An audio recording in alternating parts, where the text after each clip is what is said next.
Park, the Palazzo, South Rainbow, and Green Valley. Learn more at Grimaldi'sPizzeria.com.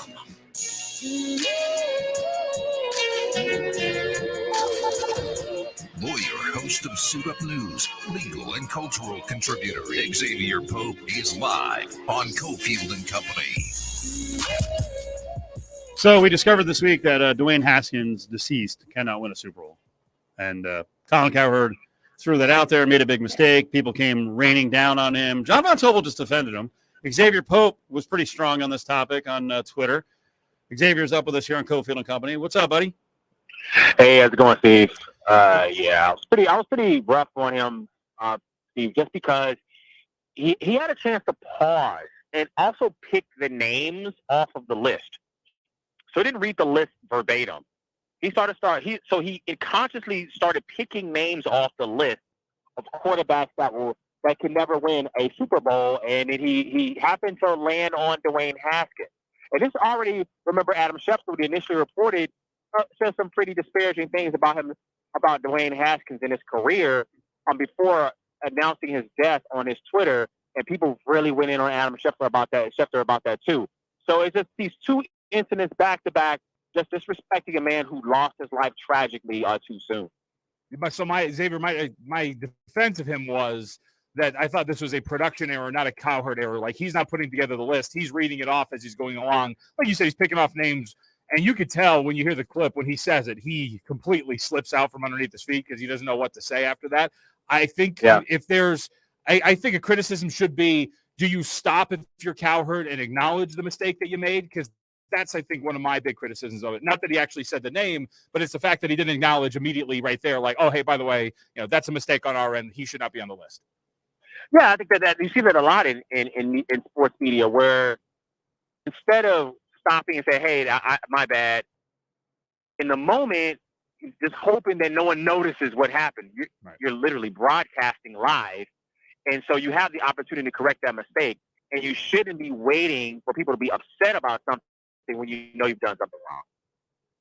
Exavier Pope up on Cofield and Company. You and I had texted yesterday or DM'd one of those and talked about it being a really interesting week. It's been a crazy week, and it's been a weird one here in Vegas because I don't know. I got really sad the other day. Obviously we were all sad about the Henry Ruggs incident with Tina Tintor and her dog Max being killed in a car crash, and I think I was driving there. I was driving right in the area because the radio station here is probably less than a mile and a half from the crash site. I live less than a mile and a half from where Henry Ruggs was living, and it kind of brought it all back with this sentencing. But I guess it wasn't out of line. Like, how do you read what they were able to plead to, and also a sentence that'll be handed down of 3 to 10 years? 3 to 10 years. He's eligible for parole after 3 years, Steve. But he also, his attorney said he accepted his prison sentence. So if that's the sentence that you were given, your attorney accepts his sentence, they said they're not going to appeal it, from what I understand, then that's what we have to accept. I mean, some people think that maybe it was too light. Some people thought it was maybe too harsh. But I think that the interesting person who thought it was a little bit too harsh was O.J. Simpson, of all people, going on X or Twitter or whatever you want to still call it these days, and saying, this is the same courtroom that I was in when I was sentenced to 9 to 33 years for taking my own property and that it was stolen. And so I thought that was really weird for O.J. Simpson to connect this incident with his when they are two completely different charges, two completely set of circumstances and facts. And so this was him coming back and kind of lashing out the judge. Man, you're free. Stop talking about this crap. He has some weird and really interesting takes on the platform. Some of them are really good, but no one wants to give him credit for that, obviously, because O.J. Simpson. But to come around and to compare your sentence to Henry Ruggs, I thought that was just strange. He really believes he's still a victim of the system. Now, here's the thing. I'm not going to say that. Well, I'll say this. I don't think he should be saying it. But when we talked about this last week, and you guys remember this, I was kind of going down Vegas justice of late. And it seems like there's been a lot of light penalties for people. There was a local high school basketball player who killed someone in a car accident doing 85 on a local road. And that guy was less than 45 years old. And there might have been some weed involved. And that plea agreement actually kept him out of jail maybe 90 days, I think is what he got. We had Damon Arnett get out of some gun charges, turned into a misdemeanor. I did bring up, I was like, well, in OJ's case, Jackie Glass was a mean mofo, and he did get hit with a pretty hard sentence. You're not comfortable with kind of comparing and contrasting because the cases are so much different? Yeah, I mean, there's a different set of facts. It's just the analysis just isn't there to compare the cases. But I think it's important to remember it's Vegas. Let's just keep it real, Steve. And so Las Vegas knows inherently that people will come there and do things. It's a Sin City, do things they're not supposed to do. And so why would a jurisdiction discourage people from coming there and say, hey, you come here, we want you to come here and do things you're not supposed to do, but then we're going to give you harsh penalties for it. It's a weird juxtaposition that the municipality has to deal with. Well, and we've also got a couple of superstar defense attorneys.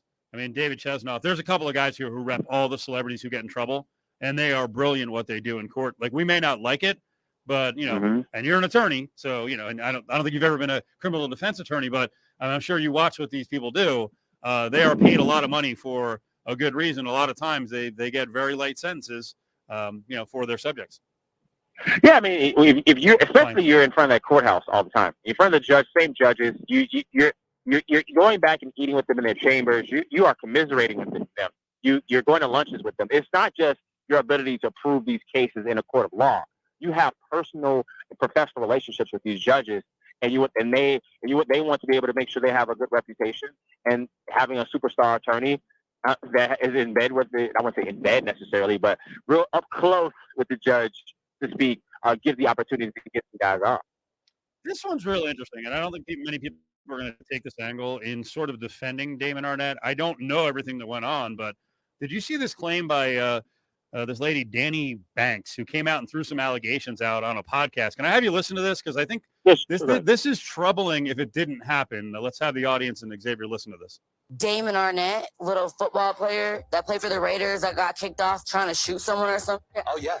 When I went to the bathroom, stole my bust-down Cartier watch, took my other phone, and Zelled them all my money out of my account. I have it all on camera, him and his friends leaving my house. Come to find out, he does that to bitches and the did it to me. You that hard up on some cash, dog?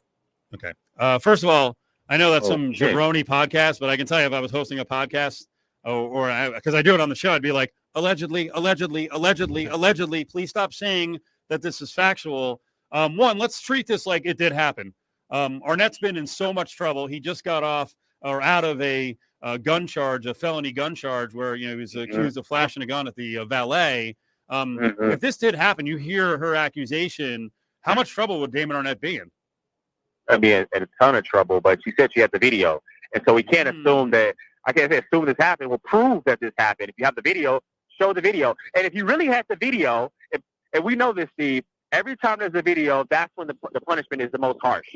So if you show the video first, come out and explain the video until she comes out and shows this proof, that I think we can take it with a grain of salt right now. Okay. Even with Damon Arnett, with his character and what we know about him, and still trying to get on an NFL team. Well, if you're Arnett and you did not do this, by the way, I have a feeling the story's somewhere in the middle, but if you did not do this, do you have a defamation case here? Yeah, absolutely you do. But if you're trying to get back in the league, why would you turn around and have suit for defamation when you already have your character in jeopardy at this point? And so you strategically have to walk this, because there may be, you said it was in the middle, Steve, right? Maybe. So there may be some things that come out about his character that makes him look worse, that prevents him getting on an NFL team. So right now you want to be able to make sure you get on an NFL team. Xavier, how many calories do you eat in a day? That's a good question. I'll probably eat somewhere between about 2,500 calories a day. Okay. See, so we were having this conversation. I don't know if you saw the story, but Joey Bosa was talking about his diet, and he's trying to get up in terms of weight. And so he mentioned that he was eating 4,000 to 5,000 calories a day. And a national radio show thought that was like a ton. But I was making the argument that if you include calories burned, and DeMond even said it, he should probably be eating more, shouldn't he? I don't know how many calories he's burning. I need to know how many calories he's burning with the workout. He says he hasn't changed his workout. So that was my concern. And also consider, what is he actually eating? Is he consuming more protein? He says he wants to bulk up. And typically, you're going to get some more protein. But if he's getting a lot of weight up top he's going to have to be able, in a position like a linebacker, you're going to have that lateral quickness to shift your legs across one another and keep your shoulders stacked over your hips to be able to make tackles. And so if you're going to get heavier, you still have to be able to understand that your center of gravity might change. It may be easier to push you over. So he may have to change his workout to make sure he has a strong core, but he's also doing some things with mobility to keep his hips flexible so he's able to get the mobility he needs so he's not pushed over. As somebody who's vegan, what is high calorie and high protein that can be also part of a vegan diet? You have to maybe combine things like meals, like avocados, because you want something that's high fat. You also want some nuts, some lentils, something to that effect. Pea protein. I consume a ton of pea protein, which is really great for me. That's helped me to lean up. So those are some of the ways you could do that to be able to get some of the nutrients you need in bulk up. I heard Bosa is actually just eating like 12 pizzas a day, and he loves black olives. Jeez, because I talked about this about timeline. First of all, don't put olives on pizza. I don't even know. Black olives are put it in a martini. Don't put it on a pizza. Don't put mushrooms on pizza. They go elsewhere. They throw off the texture. They throw off the whole flavor. Don't put chicken on pizza. I know I'm vegan, but chicken and pizza are two different things. Put them separately. Don't put salad on pizza. Salad goes on the side, not on top of pizza. You don't want a whole meal on top of your pizza. Keep it simple, stupid. Michael B. Phelps, Aquaman, or Scuba Gooding Jr., which one are you going with for the best nickname for the Montgomery Brawl? I'm going with Aquaman because that's what made me laugh the loudest. Because it's not just the name; it's the way you say Aquaman. That's hilarious to me. That captured the attention of many people down at the brawl over there in Montgomery. And do you think that folding chairs are going to see an increase in sales now? Because I've seen nothing but chair memes and just chair pictures all over the internet now. You might get increased sales in folding chairs, but the issue is summer's almost over. What are you going to do with those? You got to still put them right back away when it's time for fall and winter to happen. Can I submit really quickly a nickname that I saw yesterday that we didn't talk about? Swimbaland. Okay, all right. By the way, Oh my God! I wonder if Crocs actually had a tough time on the market. Did you see what happened to the Crocs on the one dude? Yeah, because his Crocs were up to his calf. They exploded. They definitely aren't meant for fighting. Neither are flip flops. So you have to maybe choose your gear properly if you're gonna go run off and beat up a dock worker. It's amazing. Damon, you said your favorite moment was watching some videos saying that the Jason Aldean song is theirs now. Oh yeah, try that in a small town. Yeah, it's theirs. Sorry. Try that in a small town. FAFO. but I do like how sick we've all gotten. I always have to bring that up. We are celebrating this Pier 6 brawl, pun intended, with dozens of people involved. This is not really how we want to live in a civilized society. But on the other side, I am cool with when people are kind of downtrodden and getting their ass beaten. Back them up. Let's go. You take out the remember, bullies. Steve, we talked about this a couple weeks ago, right? Yeah. Would you jump in if something happened? And you said you were the guy that would jump in. So this is a situation, Steve. Yeah. If something was going on, Steve would be a hero. Well, just know I'd be throwing punches and be like, I'm not him. I'm not them. Okay, I just want to make sure. Okay, we're good. We're good. Can you swim, Steve? By the way, I can swim better than Aquaman. Yeah, or Scuba Gooding Jr. Yeah, Aquaman. whatever, right? Aquaman. We're up against it. We got to run. Good spot. Have a great weekend. I love you guys.